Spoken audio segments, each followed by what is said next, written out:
नमस्कार, स्वागत है आप सभी का खास पेशकश में। आपके साथ मैं हूं पूजा कविया गुमा।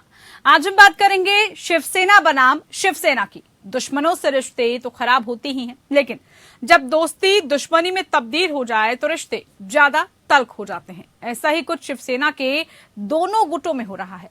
शिवसेना का एक गुट जिसकी अगुवाई सीएम एकनाथ शिंदे कर रहे हैं, जबकि दूसरा गुट शिवसेना जो कि उद्धव बालासाहब ठाकरे जिसके मुखिया उद्धव ठाकरे हैं।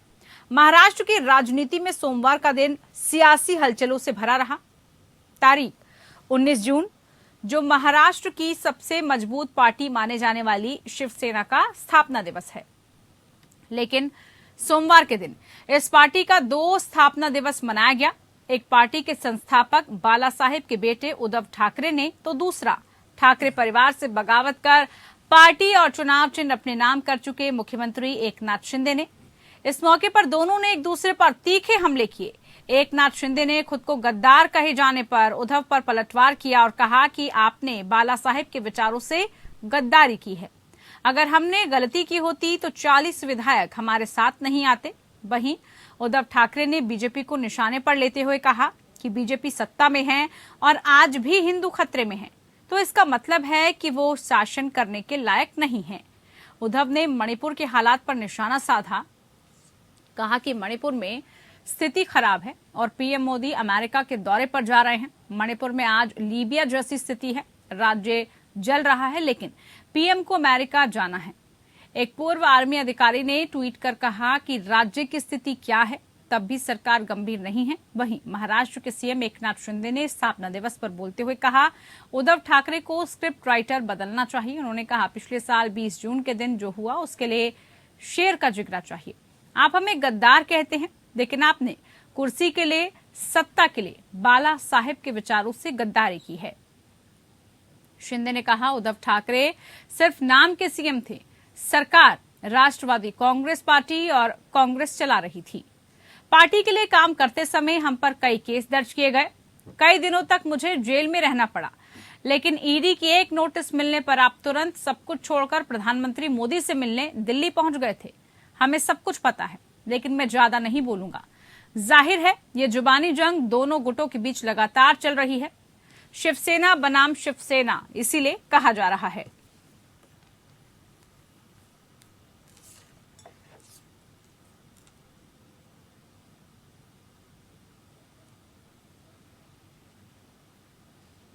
तो आज की चर्चा इसी को लेकर कि महाराष्ट्र की सियासत में इस वक्त क्या कुछ चल रहा है। एक दूसरे पर जुबानी जंग, जुबानी तीर छोड़े जा रहे हैं। दरअसल मौका था शिवसेना का स्थापना दिवस, जिसको लेकर दोनों ही गुट एक दूसरे पर हमलावर दिखाई दिए।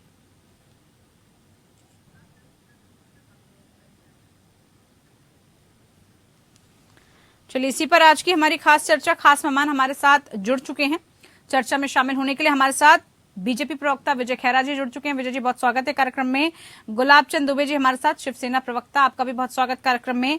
संजय द्विवेदी जी हमारे साथ, शिवसेना उद्धव गुट की तरफ से, बहुत स्वागत है आपका भी। सबसे पहले संजय द्विवेदी जी, कार्यक्रम की शुरुआत आप ही के साथ करते हुए, शिवसेना का स्थापना दिवस एक ऐसा मौका जब पूरे महाराष्ट्र में इसको लेकर कहा जाता था कि खुशियां मनाई जाती थी, सभी जो हैं स्थापना दिवस को मनाते थे, लेकिन एक ऐसा दौर आया जहां पर स्थापना दिवस को लेकर सवाल उठे, सियासत हुई और शिवसेना बनाम शिवसेना यानी कि 2 स्थापना दिवस, ये पहली बार हुआ। प्रतिक्रिया आपकी।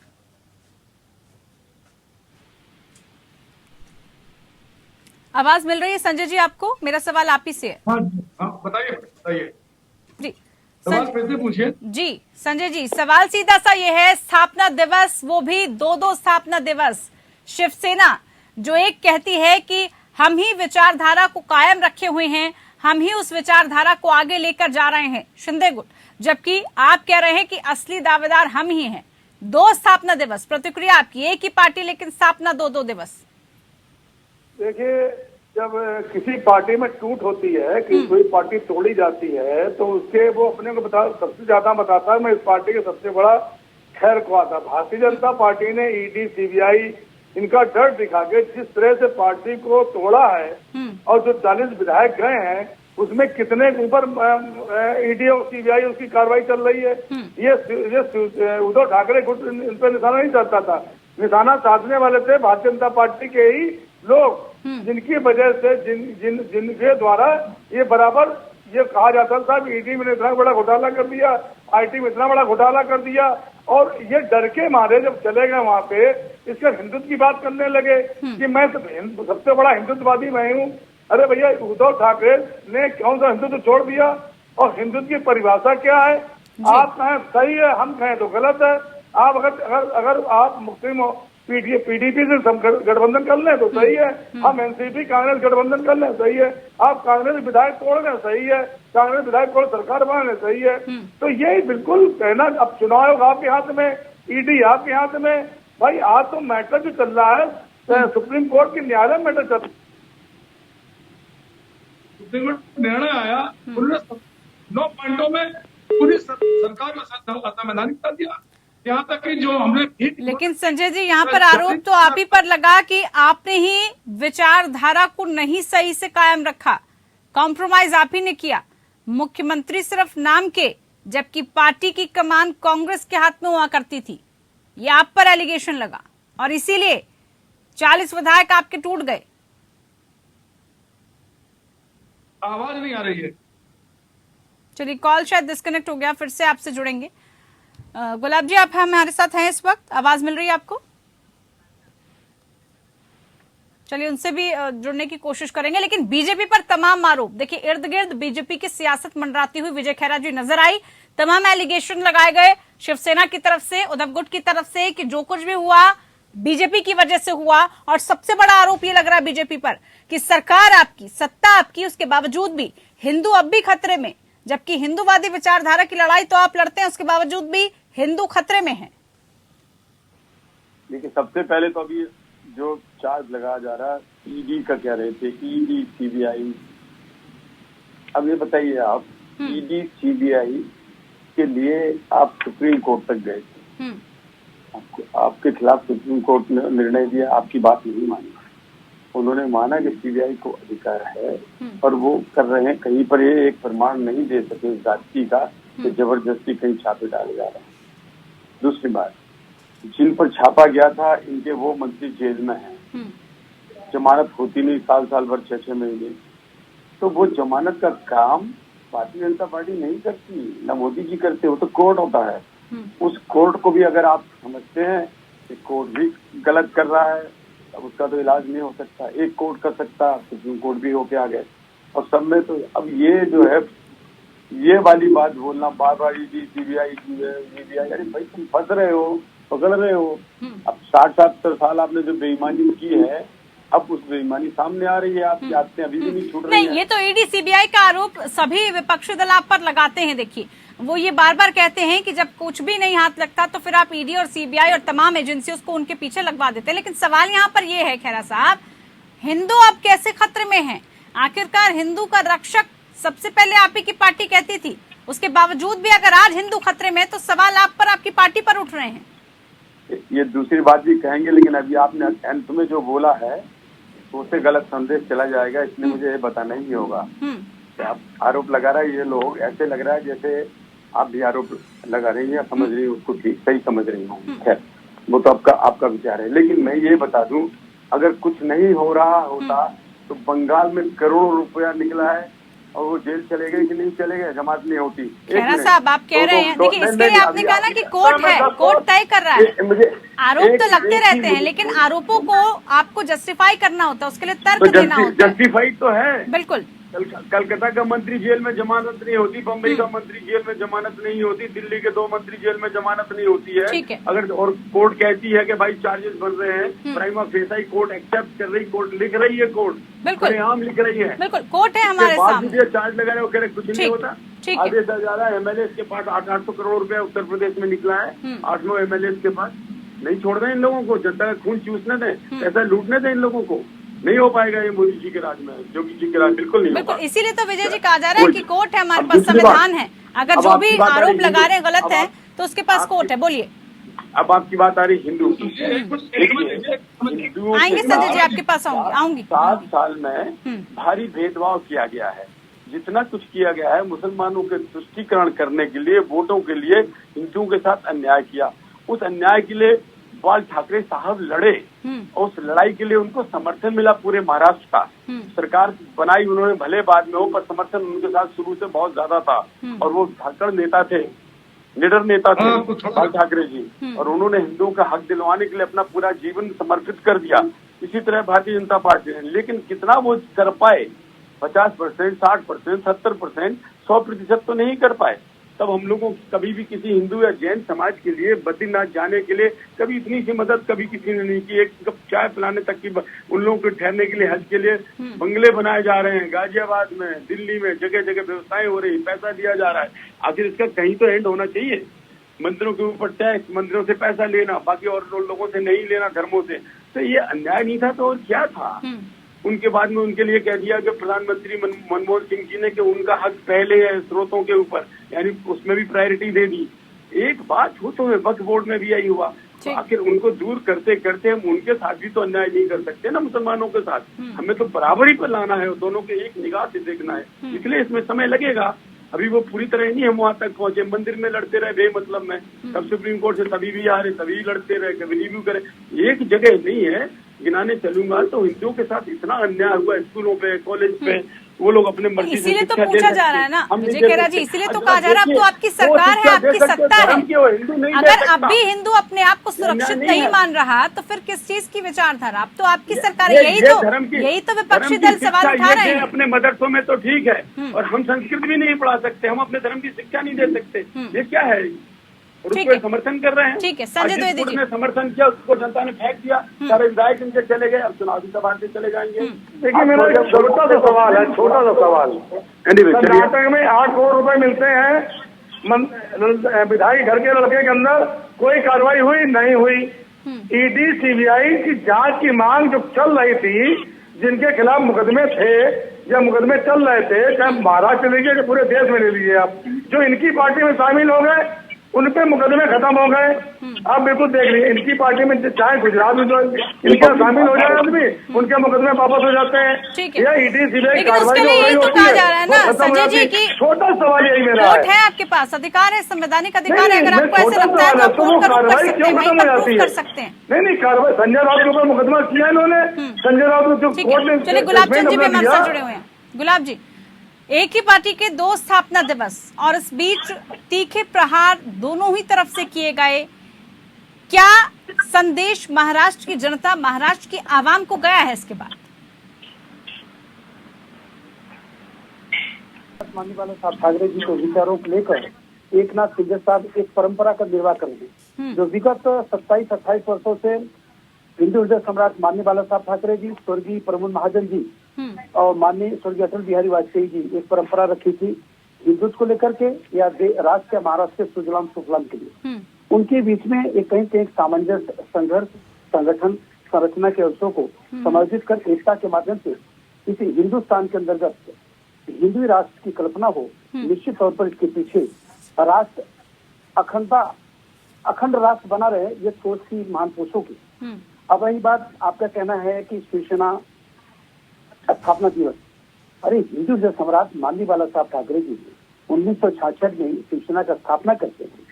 अब इतने वर्षों से अनवरत यहाँ तक चलता आया, क्या ऐसी बात आ गई कि उन्हीं के वंश में, उन्हीं के चिरंजीवी के माध्यम से ऐसी स्थिति देखने को मिला। आज 40 विधायक, 12 सांसद किसी दल से टूटकर अगर किसी व्यक्ति के पीछे या किसी संगठन के मुखिया पीछे खड़े होते हैं, तो स्वाभाविक बात है कि कहीं कहीं अब तक संगठन चलाने वाले ये हिंदू हृदय सम्राट मानने वाला साहब ठाकरे के अपने को वारिस करने वाले, उनके अंदर कुछ तो खामियां रही होगी। ऐसे को लेकर हमारा इस देश का संविधान, आदरणीय कोर्ट साबित कर दिया, इस देश को बता दिया कि असली और नकली कौन। अभी जो स्थापना दिवस कल जो मनाया गया, वो असली शिवसेना जिसके पास तीर कमान हो, असली शिवसेना जिसके पास भगवा हो और हमारा वाघ हो और सच्चा विचार हो, यानी कि आप असली हैं, ये दावा आपकी तरफ से किया जा रहा है कि आप असली हैं, लेकिन बात विचारों की है, विचारधारा की है।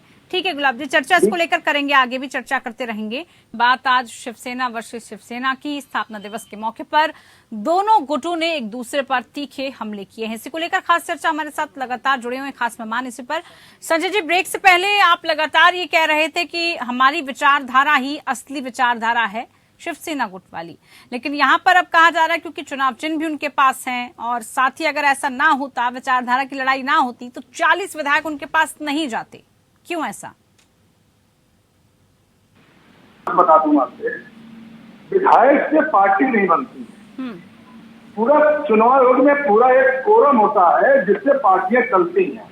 लेकिन क्योंकि यहाँ भारतीय जनता पार्टी की सरकार है जो लूट भसोट में लगी हुई है, कौन अरबपति बन रहा है, कौन गरीबपति बन रहा है, मध्यम वर्गीय कहाँ जा रहा है, बेरोजगारी कितनी बढ़ गई, इससे इनका मतलब है, इनकी मतलब है सरकार बनाने से। कर्नाटक जनता ने दिखा दिया कि आपने लूट भसोट करके सरकार बनाई थी, आज उस पर कांग्रेस को बहुमत दे दिया। पहली बात ये हो गई। दूसरी बात मैं बता दूं, जितने चुनाव अभी तक हुए हैं, चाहे एपीएमसी का चुनाव हो, चाहे विधायकी चुनाव हो, चाहे एमएलसी चुनाव हो, यहाँ तक कि बीजेपी अपनी वो सीट हार जाती है आज जहाँ पे 28 साल तक वो अजय और शिंदे जी की शिवसेना के साथ में है। शिंदे जी वहाँ प्रचार करने नहीं गए, शिंदे जी वहाँ पूरा 4-5 दिन रहे, लेकिन नतीजा क्या निकला? जनता किसके साथ? जनता है माननीय उद्धव बालासाहब ठाकरे के पास, संगठन किसके पास? माननीय उद्धव बालासाहब।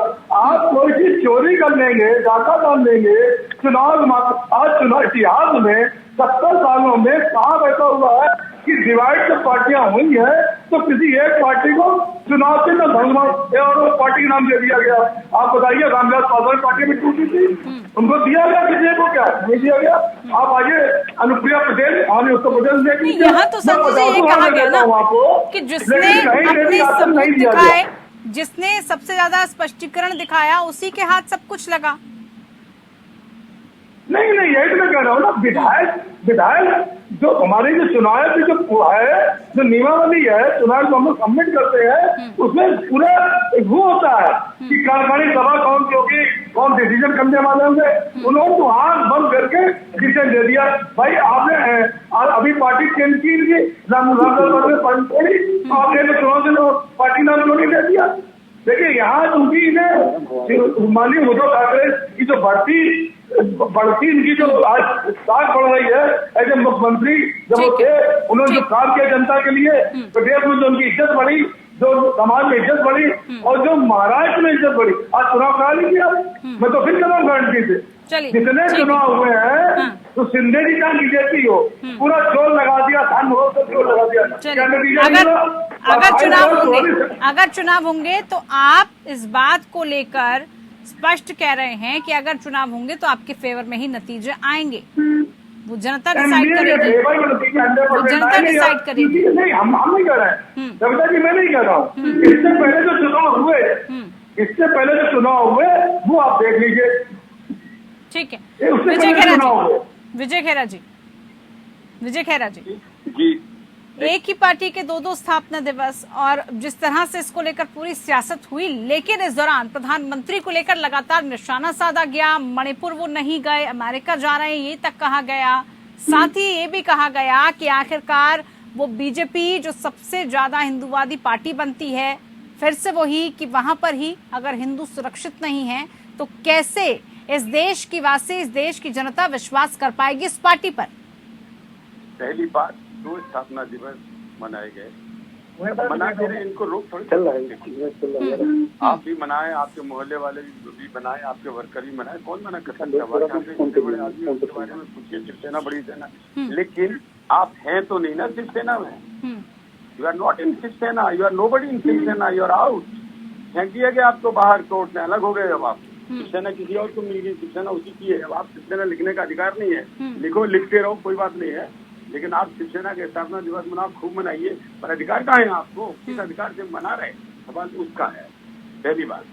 दूसरी बात, प्रधानमंत्री ने पाकिस्तान नहीं गए थे ना, बॉर्डर पे गए थे और पूरे पाकिस्तान में हिला के रख दिया था, अंदर घुस के मार के पिटाई भी कर दी थी। प्रधानमंत्री के आप रोज टोकते हो, बाहर क्यों गए, यहाँ क्यों गए? उन्होंने क्या पहन रखा है, क्या खा रहे हैं, वो तो चाय बेच देते। आपके पास दूसरा काम है नहीं। विपक्ष के पास महंगाई पे बात नहीं करना, रोजगार पे बात नहीं करना, और कोई समस्याएं जनता की उस पर बात नहीं करना। बात क्या करना? प्रधानमंत्री जी ने महंगा सूट पहन लिया है। मतलब विजय जी, आप चाहते हैं इन मुद्दों को लेकर चर्चा हो? संसद का उद्घाटन कौन करे? इससे जनता को क्या फायदा और क्या नफा था और क्या लेना था, लाभ नहीं। लेकिन आपने वक्त खराब किया। ये आपका दूसरे प्रश्न का जवाब है। तीसरा मणिपुर है। मणिपुर का झगड़ा आपने जो बातें नहीं सब बता दे रहे होंगे। थर्ड थिंग, मणिपुर में जो झगड़ा हो रहा है 2 ग्रुप के बीच में है, और वो उनके अपने परचेज की और रिजर्वेशन की लड़ाई है। अगर कोर्ट ने एक के हक में फैसला दिया है तो दूसरा वाला उसके लड़ रहा है। तीसरी बात, वहाँ पर विदेशी हथियार पकड़े गए, वहाँ पर ड्रग पेडलिंग चल रही थी। कब से नए मुख्यमंत्री ने उन सबको रोकने का प्रयास किया। एक वो है, तो अगर वो झगड़ा है उसको हम गोली चला के नहीं ठीक कर सकते हैं। आर्मी वहाँ मौजूद है, बेस्ट से बेस्ट एक्शन ले रहा है। उसके लिए आप कुछ भी चिल्लाते रहिएगा, उससे कोई मतलब नहीं। हम दोनों को एका करेंगे, मिलाएंगे, उनको जोड़ेंगे। हमारा ये है, हथियार नहीं चलाएंगे, गोली नहीं चलाएंगे। चलिए ठीक है। गुलाब चंद जी, गद्दार तक कहा गया पार्टी को, ये तक कहा गया कि सब कुछ चोरी कर लिया गया है। बावजूद उसके किस तरह की विचारधारा अब रखी जाएगी शिवसेना की तरफ से, शिंदे गुट वाली? अब एक तय हमारे भाई संजय द्विवेदी जी बैठे हैं, वो तय कर रहे हैं कि चोरी कौन कर रहा है और चोरी करने का सजा किसको मिल रहा है, जेलों का हवा किसको करनी पड़ेगी। ये कभी विषयों के विषयांतर करके ये कह रहे हैं ईडी और सीआईडी या तमाम एजेंसियों के माध्यम से ये भारतीय जनता पार्टी सरकार या केंद्र सरकार दोहन कर रही है इनकी। अरे मैं जानना चाहता हूँ चीज के लिए, अभी आपके माध्यम से ये पूछा गया कि कल 2 शिवसेना का स्थापना दिवस मनाया गया। अरे शिवसेना तो एक है जिसके पास तीर है, जिसके पास हमारा सिंबल है, जिसको माननीय कोर्ट ने जिसको डिक्लेरेशन किया, वो तो एक गुट का वो लोग एक टेम्पररी बेस पे, मैं कह सकता हूँ जिसके टेम्पररी बेस पे वो लोगों ने स्थापना दिवस मनाया। अब वो लोग कल्पना करें, वो लोग सोचे हैं कि अभी हमारे संजय द्विवेदी भाई, हमारे भाई कह रहे थे इस चीज के लिए कि ये विचारों से नहीं, ये 40 विधायकों से नहीं और सांसदों से नहीं, बल्कि विचारों से। अरे विचारों को तो चोरी उसमें हो गया जिस वक्त माइंडेड लेकर के भारतीय जनता पार्टी शिवसेना युति के लेकर के महाराष्ट्र में सत्ता और अपने सत्ता के खातिर, अपने पद लुलुपता के खातिर मुख्यमंत्री के लिए आदरणीय उद्धव ठाकरे साहब ने ताला बदल दिया। तो एक धोखा वहां हो गया जनता जनार्दन से, इसका खामियाजा भुगतना पड़ा उनको। इस रूप में भारतीय जनता पार्टी शिवसेना का सामंजस्य और मित्रों संबंध एक परंपरागत है, उसी परंपरा का निर्वाह वर्तमान शिवसेना कर रही है और आगे करेगी भी। हम कभी स्वर्गीय अटल बिहारी वाजपेयी के विचारों को नहीं भूल सकते, स्वर्गीय आदरणीय हिंदू सम्राट माननीय बाला साहब ठाकरे के विचारों को नहीं भूल सकते। हम कहीं गाँव में जाकर के टोपी नहीं पहन सकते। माना कि हिंदुत्व हमारा श्वास है, लेकिन किसी मजहब के खिलाफ हम नहीं जा सकते। संजय भाई, बातें गौरतलब हो, 1995 पहले भी शिवसेना जब महाराष्ट्र में स्थापित हुई, सरकार बनी, तो मंत्रिमंडल का गठन हो रहा था, तो सबसे पहला साबिर भाई शेख, इस्लाम धर्म का प्रतीक, उस व्यक्ति को कामगार मंत्री बनाया गया। ये हमारे हिंदू से सम्राट माननीय बाला साहब ठाकरे जी की विचार था। हम हिंदुत्व का मतलब ये कहना चाहता हूँ कि हिंदुस्तान में मैं हिंदुत्व की बात नहीं करूंगा, तो बांग्लादेश और पाकिस्तान में अन्य किसी कंट्री में जाके करूंगा। ठीक है, ये चलिए ठीक है। हिंदुत्व की लड़ाई कौन लड़ रहा है और कौन असली कौन नकली, ये तो जनता जनार्दन तय करेगी। संजय जी, समय का अभाव है मेरे पास, बहुत जल्दी से टिप्पणी 10 सेकंड में कर पाए तो बहुत जल्दी। जो माननीय गुलाब चंद जी कह रहे हैं, मैं इसकी बताते हैं, अटल बिहारी वाजपेयी कहते थे पार्टी तोड़कर सत्ता के लिए नया गठबंधन करके अगर सत्ता हाथ में आती है तो मैं ऐसी सत्ता को चिमटे से भी छूना पसंद नहीं करूंगा। ये माननीय अटल बिहारी वाजपेयी के शब्द हैं। तो सत्ता छीन के आपको मिली है गुलाब चंद जी, आप हमारे बड़े भाई हैं, आपको प्रणाम, लेकिन जो छीन के मिली है ज्यादा दिन का सुख नहीं है। लिख लीजिए मेरी बात, जनता बताएगी अपनी विचार। ठीक है, बहुत शुक्रिया आप सभी खास मेहमानों का। देखिए, विचारों की लड़ाई है यहाँ पर, और जैसे पुरानी राजनीति की बात कही तो राजनीति का स्तर आज कहाँ पहुंच गया वो हम सभी जानते हैं। फिलहाल के लिए इतना ही, नमस्कार।